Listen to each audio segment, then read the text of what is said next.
čure i dečki, ja ću pokazati vama dvorište od Škošimiša i kuću od Škošimiša moja. Ovo je velika kuća, malena kuća i idemo gledati od dvorište.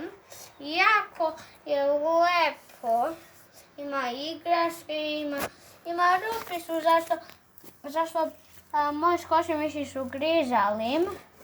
Onda voliju napraviti to, onda uđeju unutra. Tu je drvo, tu je druga kuća, isto. I tu možemo, ako moji Škošimiši izađuju, ja ću možda pokazati da oni moraju izaći. Ovo je Cic, ona je Ćura, ona voli ovu kuću. Ovu malu kuću koju smo kupili. Ima sestru. Ako uđem.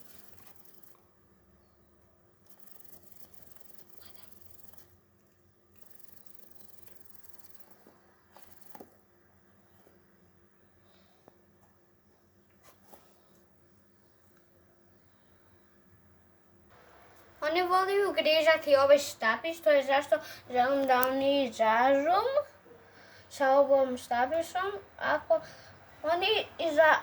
oni lako mogu grižati, onda samo probam ja izvaditi.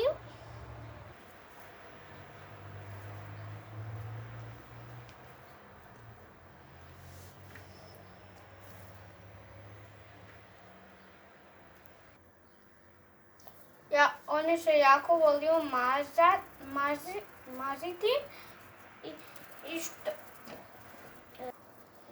Ok, dečki i čure, ovo je sve sa danas. Onda subscribe, bye i pa vidimo se sutra.